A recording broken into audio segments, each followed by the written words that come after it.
Thank you. I don't need that. Just turn it off. Okay. Thank you. Thank you, everybody. I want to thank Global Sciences for inviting me here. Dean, I want to thank all of you for coming.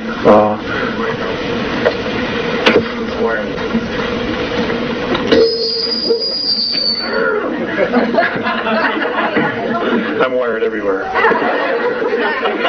And I want to thank my wife, because if it wasn't for her, I would not be speaking any longer. I want to just give you a brief background on how this all started for me.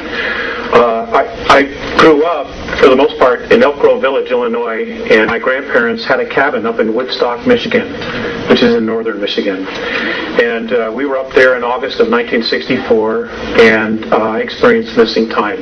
We had gone out to play into the fields, and I laid down in the tall grass, and I can remember throwing chestnuts out of the way to create a place for myself to lay. And when I fell asleep, and when I woke up, it was almost going on 9 o'clock. And I remember getting up and running back to the picnic area where the family was, and there was a police dog, a Michigan State police car there, and my folks and cousins, because it was kind of a family thing because everybody goes back to school. And I got the tar licked out of me for disappearing, and I told them where I had been, and they didn't believe me, so I took them back to where I was with the flashlights, and sure enough, there was my body imprint, and they swore they had been all through that area looking for me. It wasn't until age 14 that I actually understood what had happened then. I went to bed. It was just a normal night. It was in October.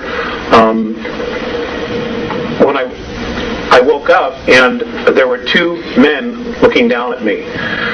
And they were human beings, except they have no hair. And their skin is light blue, or at least Morine, the very large one.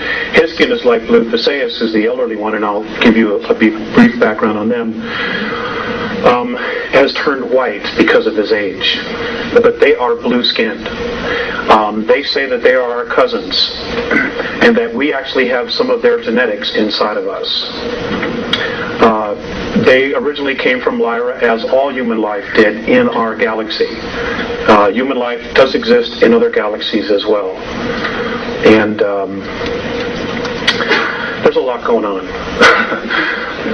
There's a lot going on. Okay.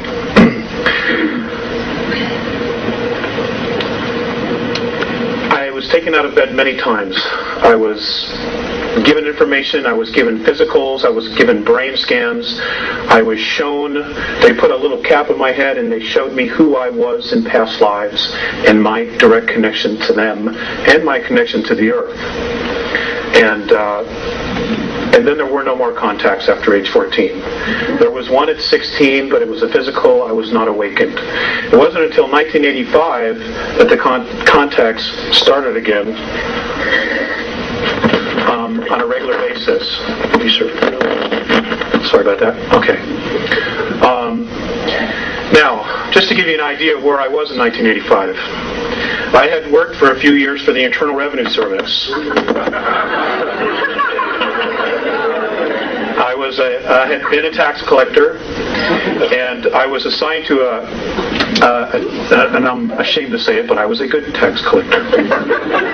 And for the lady and the people who were talking about the IRS, I'm just going to give you this while it's hot and it's fresh. I was assigned to a task force that was supposed to do undercover work for oil company fraud.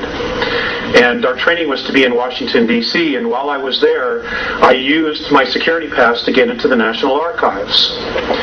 And you're not allowed to really make copies of things when you're in the National Archives unless your security clearances was much higher than what mine was. And I'm going to tell you this as having been with the Internal Revenue Service. The Internal Revenue Service is a Puerto Rican trust. It is a 3-tier trust. I don't know what the third tier is, which is the bottom line, but it's Internal Revenue Service, Puerto Rican Trust, Trust number 62, and I can't tell you what the third one is because it wasn't there. I had that information. Great. People need to know. Also, none of the federal income tax laws are actually in the Federal Register, therefore they are not laws. They are codes. You also need to be aware of that. Anyway, I left the Internal Revenue Service and I opened up my own accounting practice. I started helping people with IRS collection problems because that's not something that you can learn going to tax school or going to a university. You have to have on-the-job training. Well, I started my practice, took the CPA exam. For 5 years, I had a practice in Beverly Hills and Malibu. I was living on a 700-acre horse ranch in Malibu at the time the context restarted. Now, within 2 months of the context restarting, I totally walked away from my tax practice. And I just realized that a lot of it was just BS. And it just wasn't working for me. I had made some major shifts in a very short time. The contacts have been relatively continuous. They're both physical as well as telepathic. And folks, some of this information is going to be enlightening. Some of it's going to really bother you. And I'm sorry to be the one to have to tell you that we have a very serious problem on our hands. Okay? And it is just not the federal government. It just is not. There is a much bigger scheme going on here. And it involves extraterrestrials who are interested in us as souls. You might refer to the Bible, you might refer to whatever texts or religion you have, but there definitely is a battle of good and evil going on out there, and part of it has to do with us and our solar system because of its location and the minerals that are here.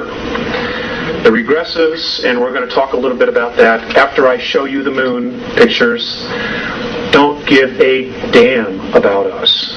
We are a natural resource. Okay? Be really clear when I say this. We are a natural resource to them. They don't care who you are inside.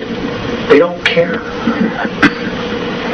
As far as the federal government, we watched the movie Rob Roy the other night, and there was a line in that movie that sums it up perfectly. The government believes truth to be a lie undiscovered. But that's really where it's at. That's really where it's at. They are so screwed up that I don't believe they even really remember what the bottom line is now. Okay. As some of you are familiar with Hoagland's information, I think Richard does a good job, but I'm just going to share with you a personal experience that I had with Richard in Los Angeles. I was speaking in Los Angeles. I've spoken along the West Coast quite a bit, in Texas. And there was somebody from Showtime who was doing a private screening in a hotel room of the movie Roswell, the Showtime movie Roswell they put together. Well, I was invited to go in there. Well, Richard was sitting in the back on a chair. And I'm not reading any more into this. I'm just sharing with you my experience with him one-on-one. I sat down to him and I just looked him straight in the eye, and he didn't have a clue who I was. And I said, Richard, why don't you tell people that the moon is an artificial satellite? And he just looked at me and he says, I'm not ready to. All right? That's my personal experience. It's the only one I have. I think his information is good. But I'm telling you, from my own experience, he's withholding. And I don't understand why he's withholding. I can verify that. Okay? Because you, me, our children, our grandchildren, and our great-grandchildren are the ones at stake here. You know, we don't have anywhere else to go. We don't have any place to hide. This planet is our home. It's our home. And I'm just trying to help. I only have a piece of the puzzle. I don't have the whole puzzle. I think if I did, I'd be dead a long time ago. Mm-hmm. But I'm going to share with you stuff that I have been guided to that's on the far side of the moon. I don't deal with the visible side. Because as the right hand is moving here, the left hand's doing something else. Well, the left hand is the far side of the moon. If you remember the movie Apollo 13,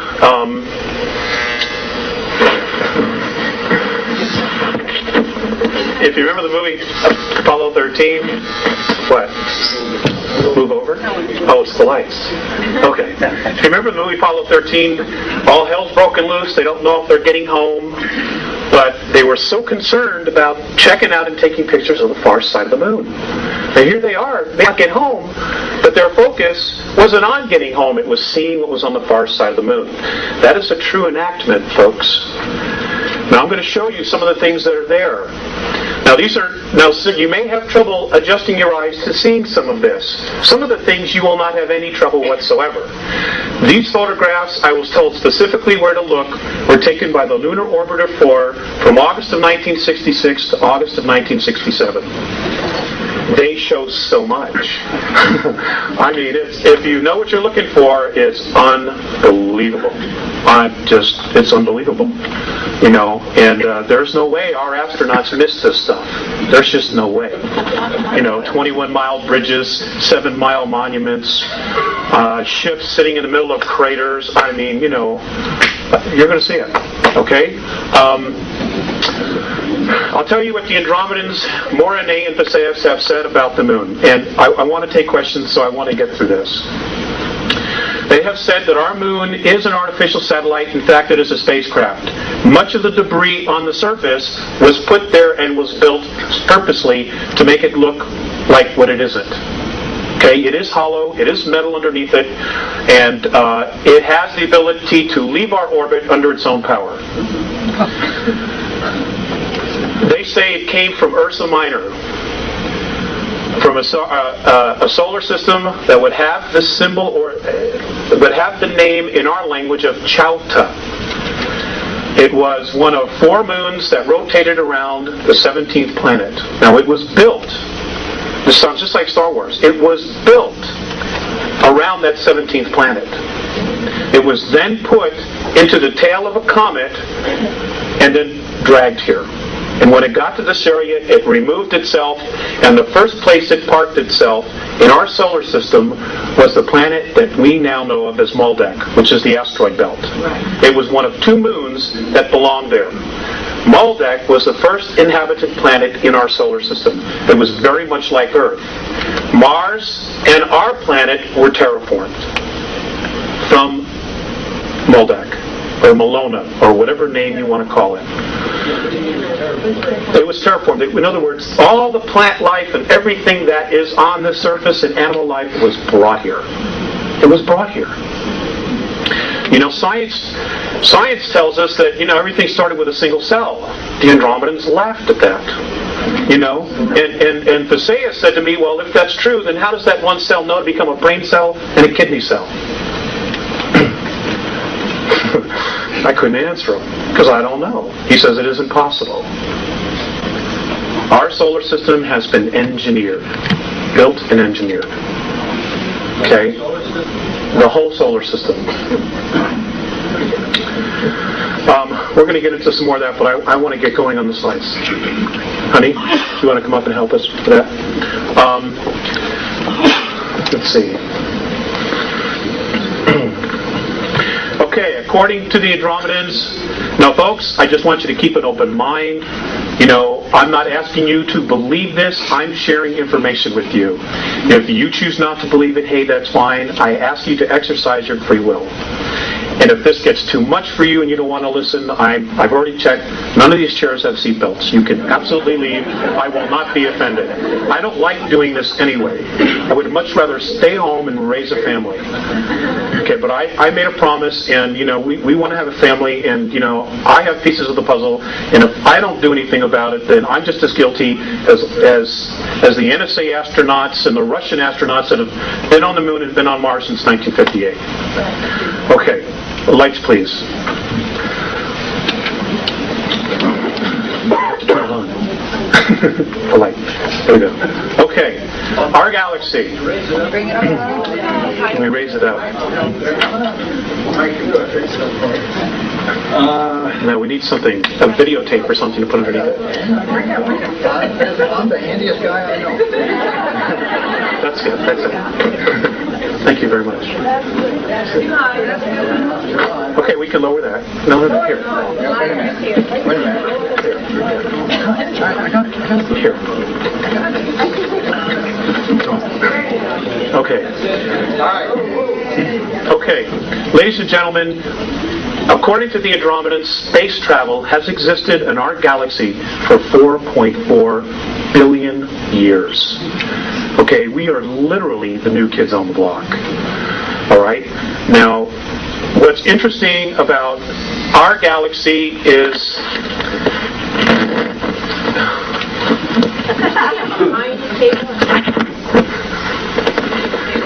All right.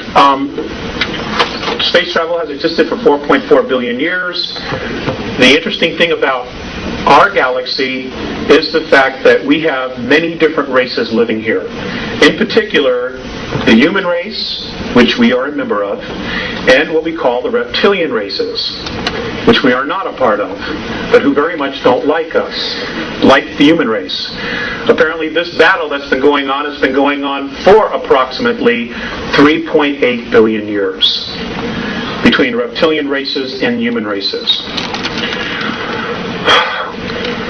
Many of the races that exist in our galaxy migrated originally from Lyra during a war.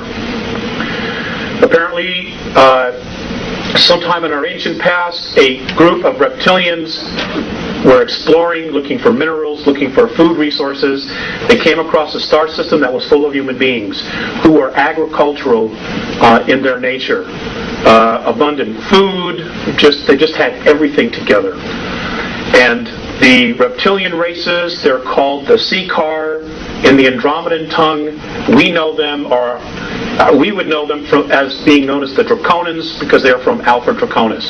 And apparently they as a race were brought to our galaxy fully formed. Nobody knows where they came from or who dumped them there. But they were put there because it gave them the highest probability of survival. Well, they're a remarkable race. They're incredible builders, but they have an attitude problem. And that is that they believe that they are the dominant species and they control everything else. And they are also master geneticists. They value genetics, not gold or silver. They have no interest in that. It's life forms. And they try to control life forms through manipulating their genetics. We have also been subject to that. I'm going to try to cover a lot here. Anyway, there was a war. They were attacked. Many of the human races fled to Antares, to the Pleiades, to Cygnus Alpha, to Andromeda, to Cassiopeia, to Sirius, to Procyon, all over.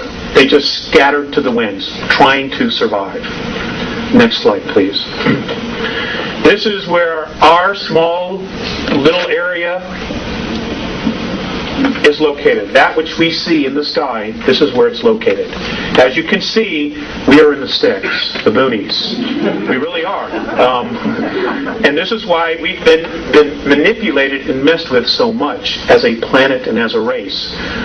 Because we have been, for the most part, considered insignificant. And then roughly 5,000 years ago, somehow they found out that we were no longer insignificant, and I will tell you why. According to the Andromedans,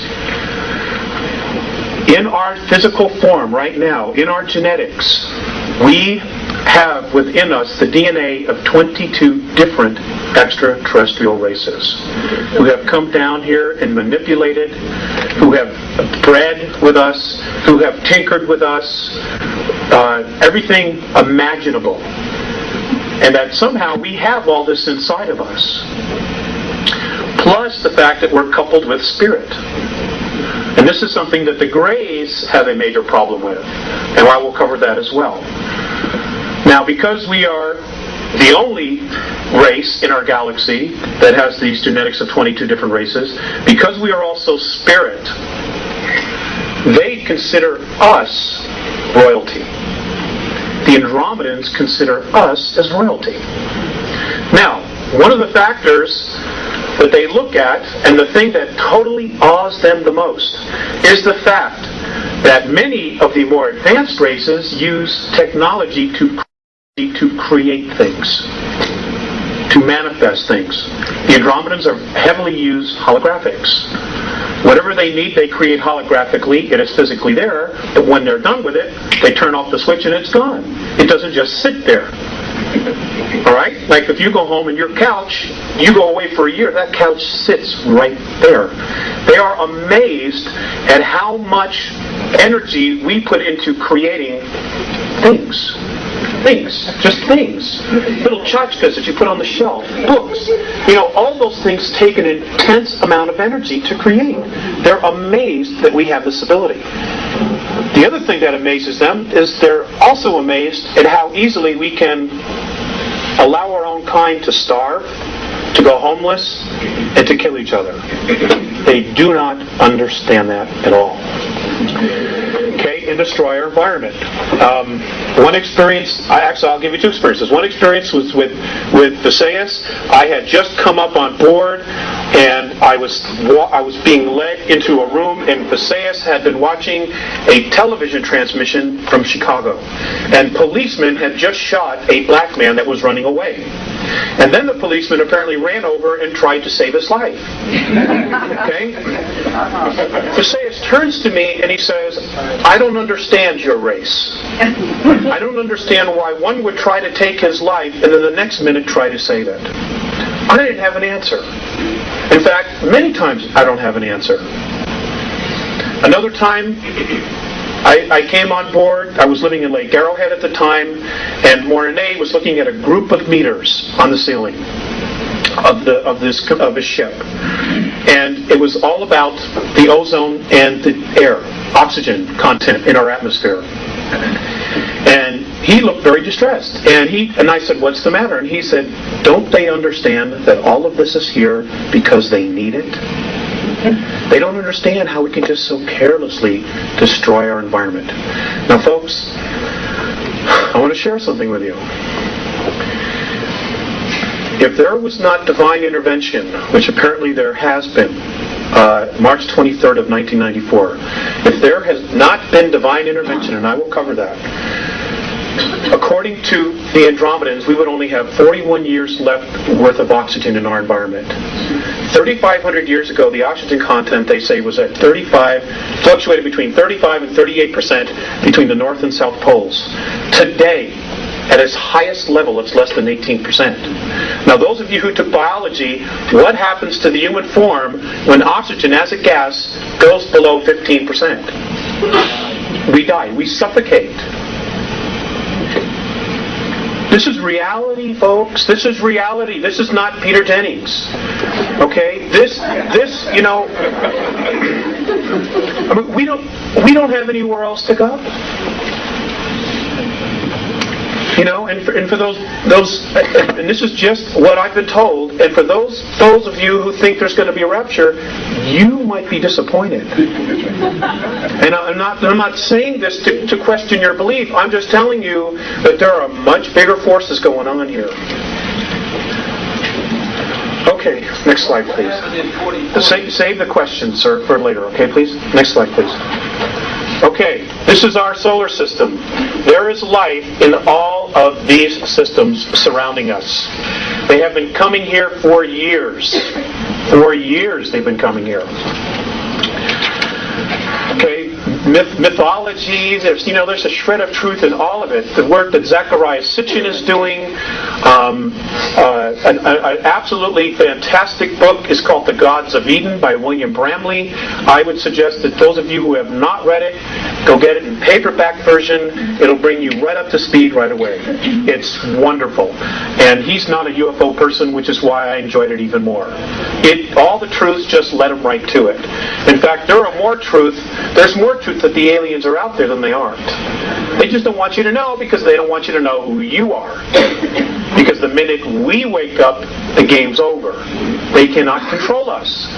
And if you look at our past history, if you read Zecharia Sitchin's books, we as a race, when we stand together, rebel against the gods, the ETs.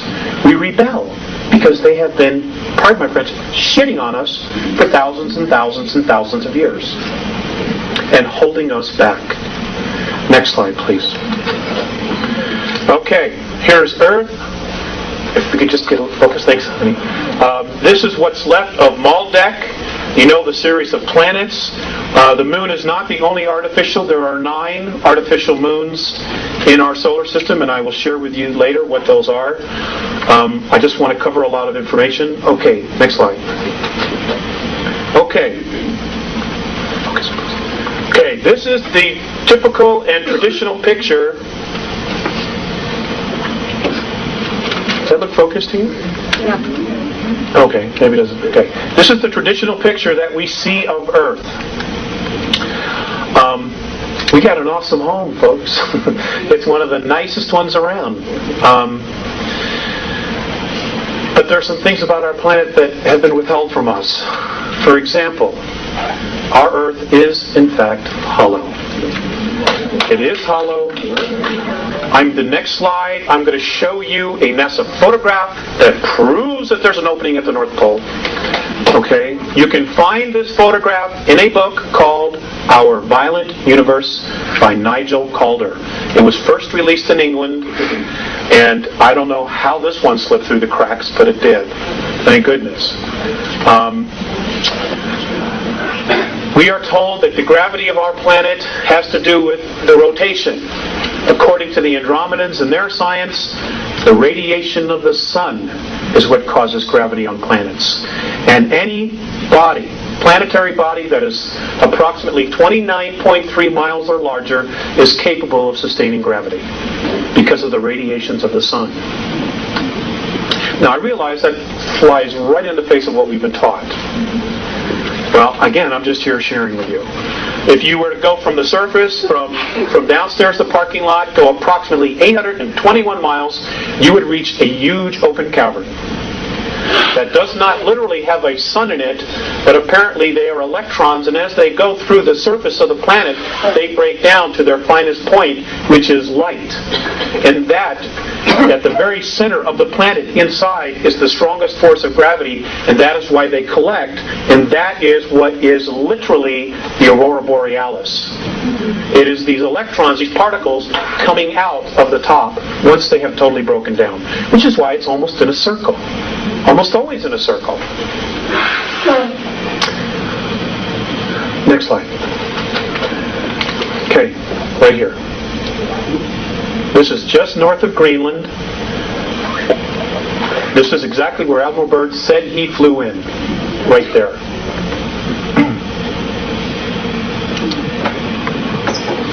This was taken in 1979.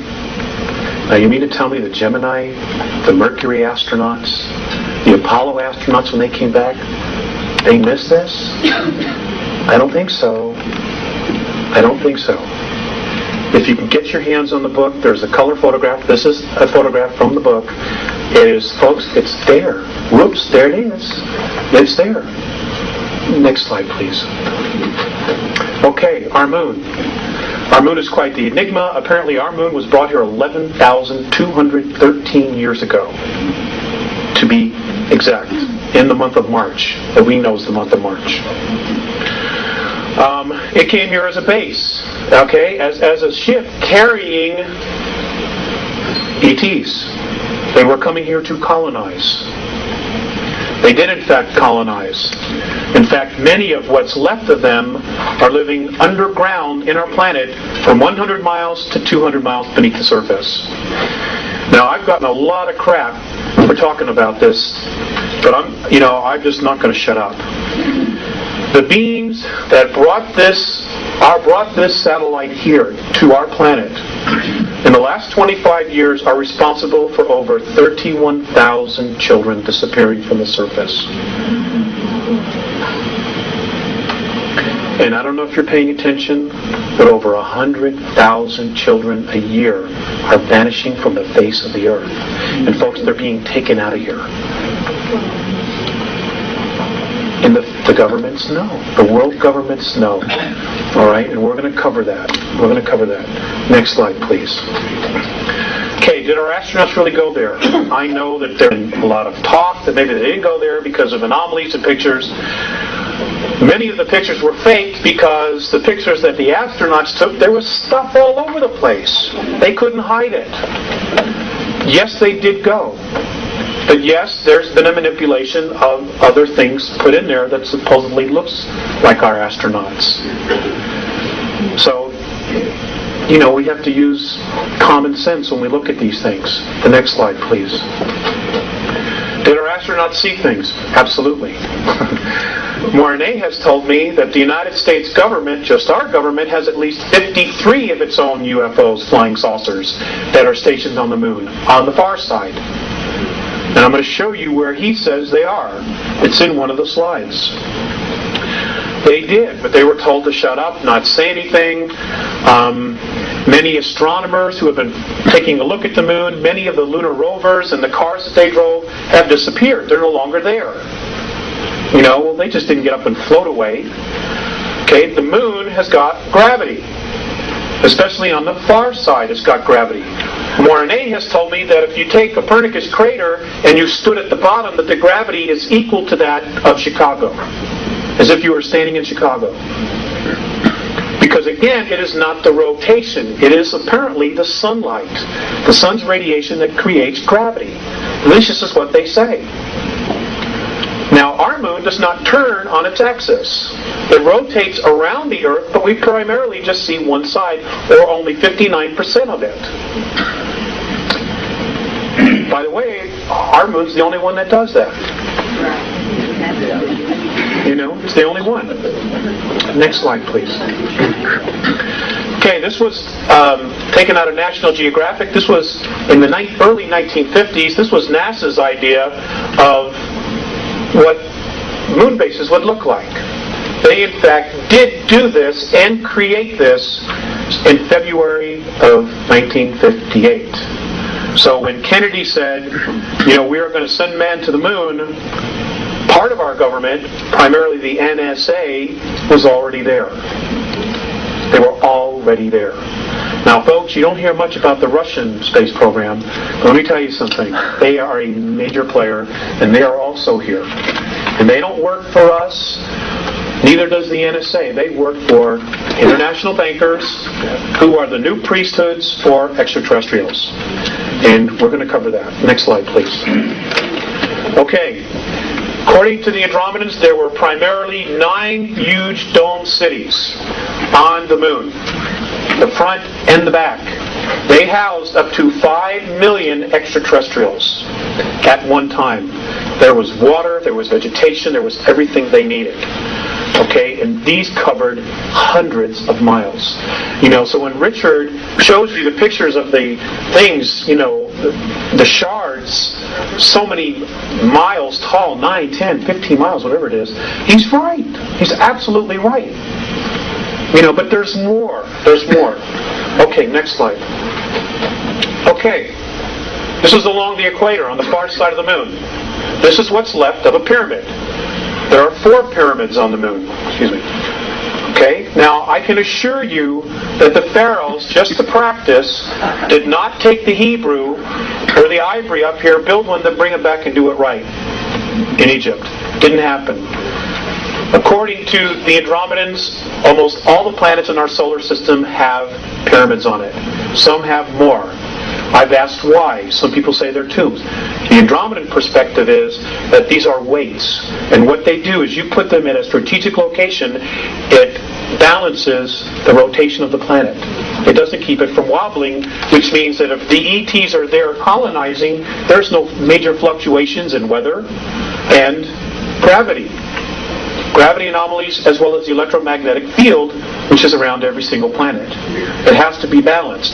That's what these are for. That's why Giza is directly dead center of the landmass on planet Earth. Next slide, please. Okay, can we just focus this a little tiny bit? Okay, folks, I want you to focus on this area right here. I want you to focus on this structure in here. For those of you who are architects, please feel free to, say something about this. This area right here, you can see the curves, the angles.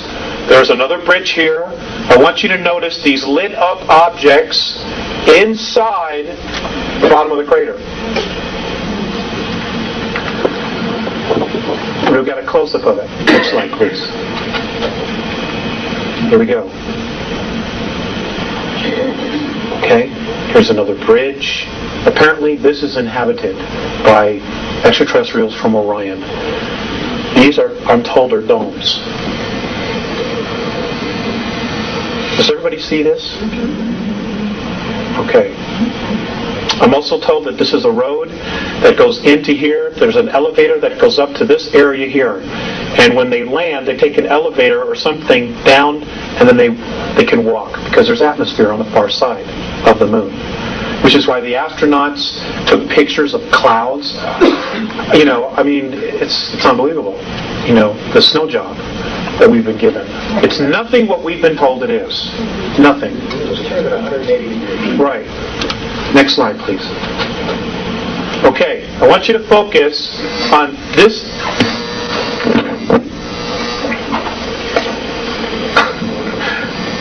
Let me just turn off one. I want you to focus on this area right here.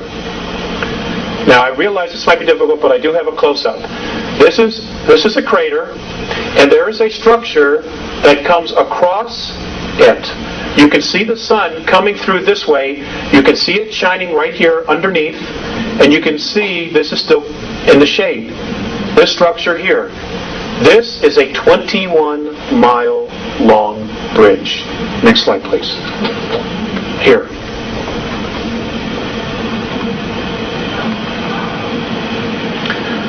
I'm always updating. I'm always trying to get clearer pictures. This is 21 miles. Now, you may not see it. You may have to adjust your eyes. I know this isn't easy, but this is it right here. Okay? You can see the sun shining through here. Now, we didn't build this. And how is it that our astronauts missed this? 21 miles. That's from here to almost to Boulder. Next slide. Okay. Look at this. Just sitting there parked. This was taken by the Lunar Orbiter in 1966. Next slide. Now, isn't it interesting that we're told that the craters were created by meteorite impact, or incessant meteorite bombardment? I just love that. Okay? And yet, you have full-fledged mountains in the dead center of these craters. Many of them are even higher than the crater walls. Folks, that's just not possible. It is not possible. You have craters that are 30 to 40 miles in diameter. The deepest one is only 7,000 feet. That is also an absolute impossibility. Richard talks about his dome structures, okay, that had some kind of a glass on it. Right here. I believe, and I'm told that this is what's left of one of Richard's domes, that he has a picture of them, with the long shards and the pieces hanging off. This is what's left of it. As you can see, there's a shiny spot of the glass tickered in, that's what this is right here. This apparently also was a dome city, but it was destroyed by particle beam weapons between what we now know as the Orion group and a group from the Pleiades. This happened approximately 9,600 years ago. Full-out war here. Next slide, please. Okay. I want you to just check out this area here. All these structures. Look at these. Apparently these are hangars. This is a complex that is inhabited by human beings from Earth. Also want you to look at this object. I'm trying to get a better picture of what this large structure is. But what's really interesting about this area here and this is look at nice how sharp this crater is. The corners here. Very nice and sharp.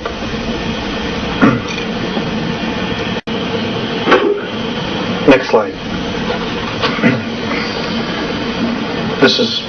I just wanted to show you this structure here. This is absolutely not supposed to be there, and apparently it is the ruins of a ship that was destroyed 9,600 years ago.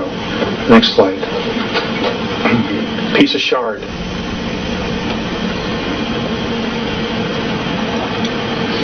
It's 2 miles. 2 miles tall. Piece of what? Shard. Piece of metal.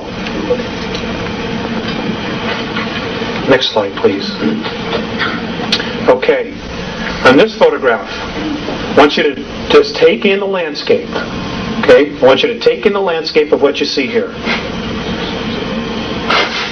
Now, I want you to focus in on this area right here. I want you to look at this area here, and I want you to compare it to the rest of the landscape. Just focus your eyes for a minute. Okay? I want you to focus on this area, and then the rest of the landscape. What's unusual about this area right here? Anything else? Maybe the way these things are all lined up together, nice and neat, and then these structures right back here. Next slide. Okay, here's another picture of it. Okay. Oh. Is that a monument there, that dark shadow? This here? No, that's an arrow. That's my arrow. Okay. This area here, I have been told by the Sayas and Mornay both, is a base that was built by the United States, the Russians, and the British with the help of bankers, using technology that was given to this elite, this ruling family, by the Greys in 1954. They've been up here a long time, and this is actually considered a resort. This is not Club Med.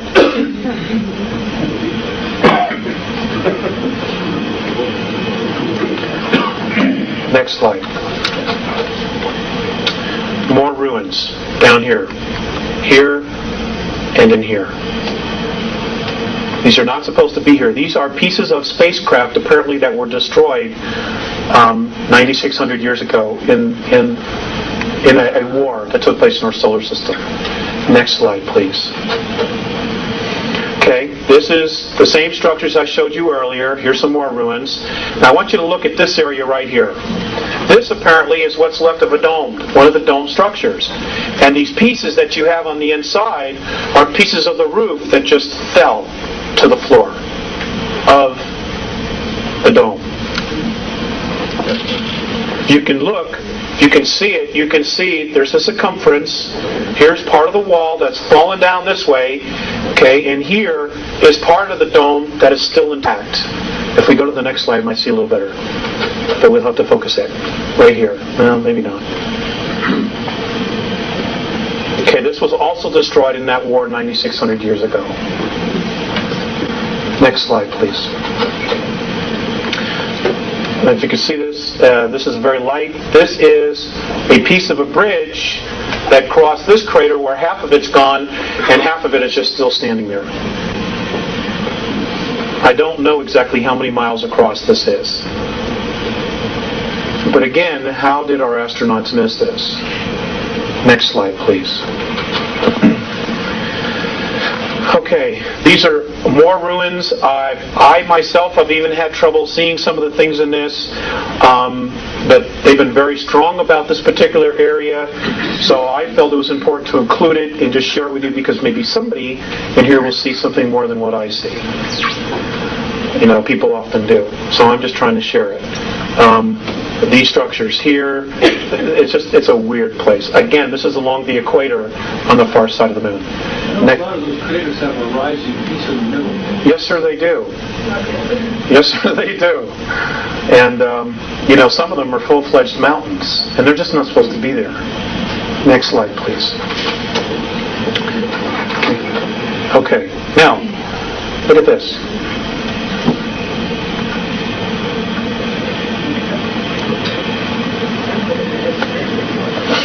Okay. Honey, is that the best we can focus on? Okay, thanks. This area here apparently is a domed complex inside this crater, and I'm told that the world government picked this area because there's water underneath it. These are domes. These are a series of domes that are lit up from the inside. Is that square thing the pyramid? Which thing? This? This here? I don't know exactly what that is. It's not discernible in the pictures. You know, I think sometimes they purposely blur these just a little bit.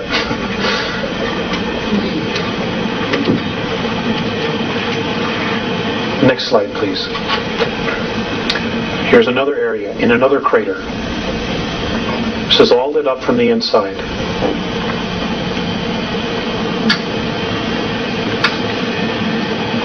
Next slide. The structure here. This thing here, this length of object, whatever it is 13 miles. And it's just sticking up outside, out of the crater. Next slide, please. Okay. Now, I want you to look at this area right here. Everybody see this area? Is that a yes? Okay. How many of you have been to the Sears Tower in Chicago? You ever been to the top? It's about a mile high, right? That's what they say. It's about a mile high. Next slide. Here it is again. Now, I want you to know these photographs were taken from... This particular photograph was taken by the lunar orbiter at 86,000 feet. Okay? According to Únete, this is 7 miles high. And it's a monument to one of the old ETs. Next slide. Here's a close-up of it. What kind of was it? Your suspicions are pretty accurate. Yeah. Back up just one more time. Okay. Now let's look. Now just look at the rest of the terrain here. Okay. Look at the rest of the terrain and just look at how this sticks out. 7 miles. How come our astronauts missed it? I mean, I hate to be redundant, but I'm just hoping somebody will have the answer. Next slide. Oh, we did that. Okay. One more time. Okay. This particular area, I'm told, is now being reactivated. They say, Warren and Passaic have said that all of this are ruins and that there are underground facilities all through this area. And I just wanted to share it with you because they're very strong about this particular area. And this is a dome that is apparently that was still left intact.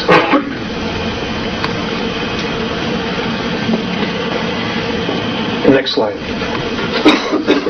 Square craters. Now I've asked Únete specifically, and he says there's no such thing as a square meteor. So, just one of them weird things. Next slide, please. Okay, craft sitting here, hanging over a crater. Next slide. These are all taken by the lunar orbiter. Weird crossed objects sitting in the middle of craters, dead center. Next slide. This was the photographer. Let's go one more slide. Okay, back up. Thank you. Okay. Ladies and gentlemen, somebody else, I think George Leonard wrote this, somebody else is on the moon. George Leonard, yeah. George Leonard. Somebody else is absolutely living on the moon. I am told that there are 35,000 full-time human beings from Earth living on the moon. And they are Aryans by birth. Now let me just say that one more time. They are Aryans by birth. They are Aryans by birth. You're going to have to research them because if I come right out and say it, I'll get in deep trouble. Okay, Aryans by birth. They're not.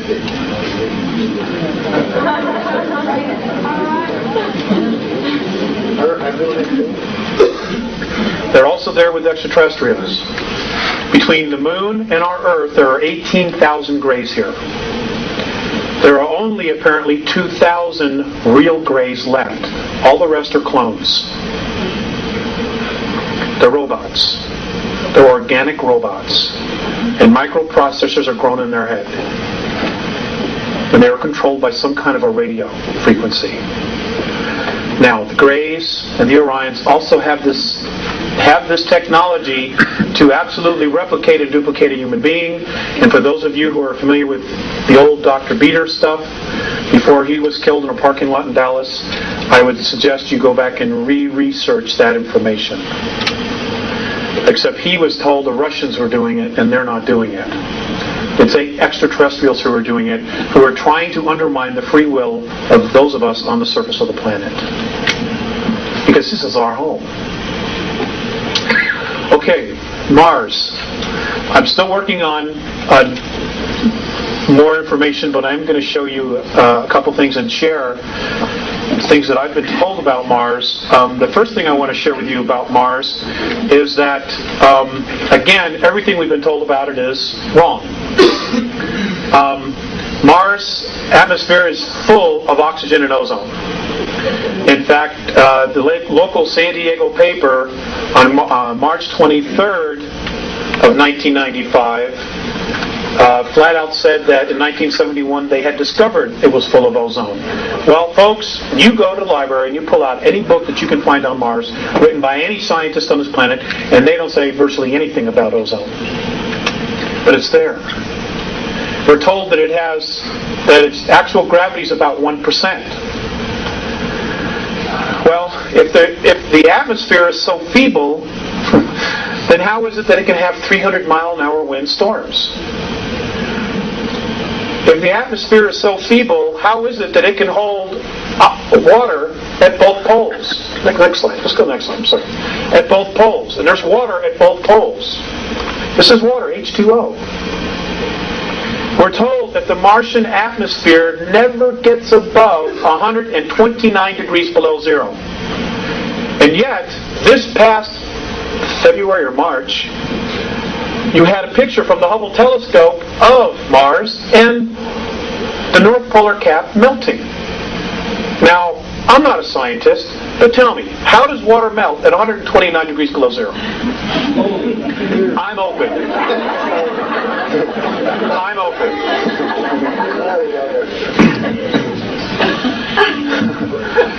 Okay, apparently Mars has been inhabited off and on as a base, as a small colony, as a staging point for extraterrestrials who are exploring and leaving our galaxy to go to another for 3.8 billion years.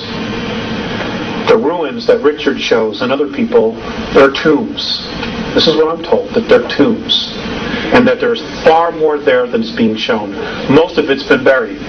Because during a war previous 69 million years ago, Mars was almost exactly like Earth.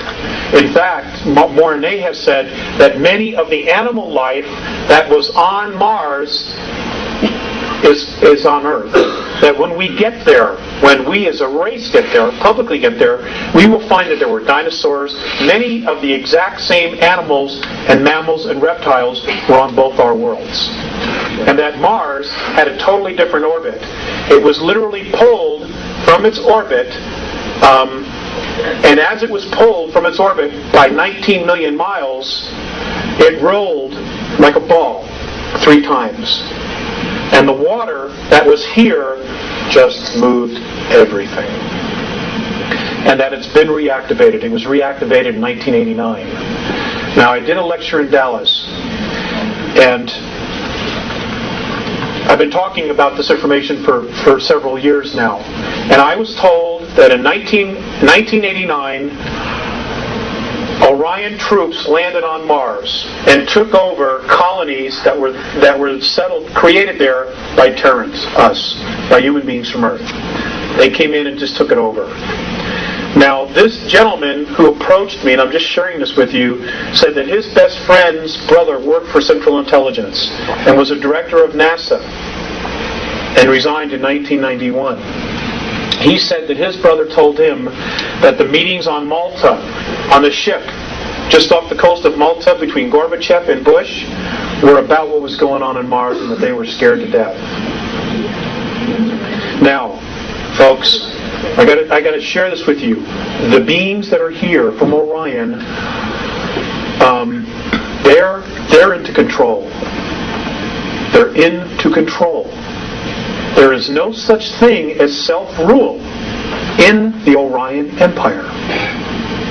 There's a hierarchy. Now, if you look at our planet, if you really look at what's going on our planet right now, there's only one nation that truly cherishes self-rule and actually has real experience in self-rule. That's the U.S. And we're armed to the hilt because our Constitution says we can be. This is why the focus is on destroying the United States of America. Okay, the UN, the World Order, all of that stuff, they're all taking orders from ETs, and they're scared to death. But they are willing to sacrifice this nation. They are willing to kill 3.5 to 4 billion people to maintain their place as the new priesthoods. This is Sumeria, this is Egypt all over again. But on a much grander scale. Because now you've got 6 billion people living here. If the people of this nation surrender the Bill of Rights by 1998, folks, you will no longer have the United States of America.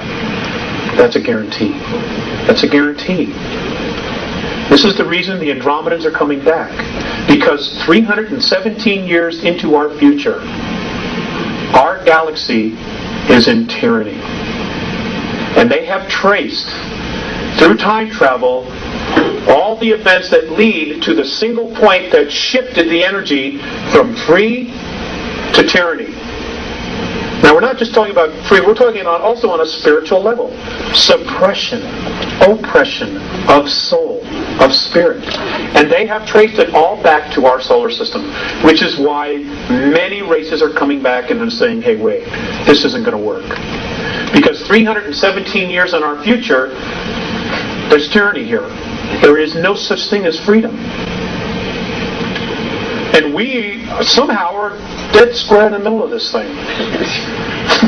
Sorry for the news. But we are. This is the only reason they're bothering.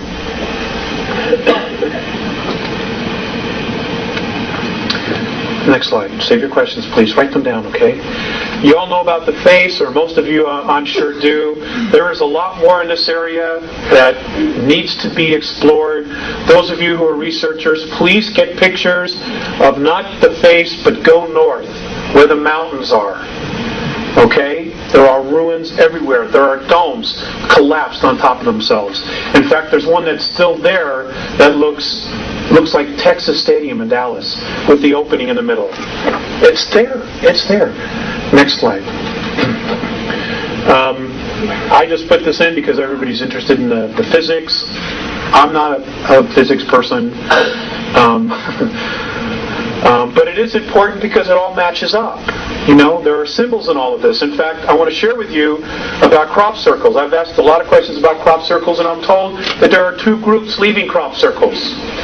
There's the Andromedan Council, which is made up of 139 different races, which is putting encoded information into the Earth to help stabilize it from Earth calamities. They're trying to buy us time. And many of the other crop circles that are being left by Orion. Now, where are they coming from? They're coming from Hale-Bopp. Hale-Bopp. Hale-Bopp is not a comet. Which are ships are going to move out of the tail and move into an orbit around Mercury. And this is in February, March of 97, and they're going to tell us they're here for sure. That'll be the latest. The highest probabilities is that by the end of November of this year, after Spielberg's movie about Roswell is released, they're going to start telling you that they're coming, that they picked up signals. And the truth is, they picked up signals back in 1960. You know, and in fact, they were already on the moon in 1960 with extraterrestrial help. So, I mean, the whole thing is a conspiracy within a conspiracy within a conspiracy, and it is all to keep us fat, dumb, and stupid. Not to spook the herd, as a friend of mine said. Because they fear us. They fear us. Because if we